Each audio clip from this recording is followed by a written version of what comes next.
Thanks so much for coming, whether you're here in person or virtually, and welcome to the 4th annual conference of the Volatility and Risk Institute, and the 15th for the Volatility Institute, launched by my colleague Rob Engel and co-director for the Volatility and Risk Institute. At the VRI, we like to say that we analyze climate, cyber, geopolitical, pandemic, and financial risk, and the interplay among them. That interplay has become ever more prominent against the backdrop of still high inflation and economic and policy uncertainty. Moreover, to quote Treasury Secretary Yellen a week ago, today we're at a critical time. The world is confronting the largest land war in Europe since World War II, just as it recovers from a once-in-a-century pandemic. Debt challenges are mounting for low and middle-income countries. Some nations, including our own, have faced pressures on their economic and financial systems.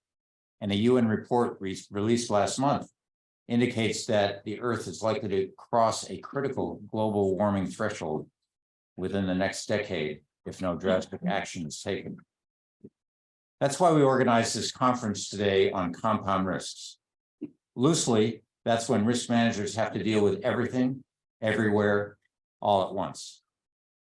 Our 5 speakers through lunch will lay the foundations, or at least try to frame the questions for how to assess and manage such risks.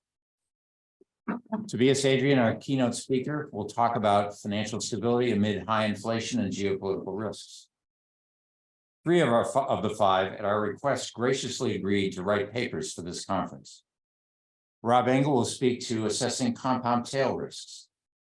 Renee Stoltz will grapple with lessons from how risk managers have and should approach the identification, analysis, and decisions when risks compound. Till Scheuermann, Greg Hopper, Greg Rattray, and Ben Power will assess ways to do stress tests in this context and propose new ways of using them. And at lunch, Mervyn King, former governor of the Bank of England, will engage with Rob and me in a fireside chat about compound risks and radical uncertainty. After lunch, we'll have 3 panel discussions with risk practitioners and former policymakers.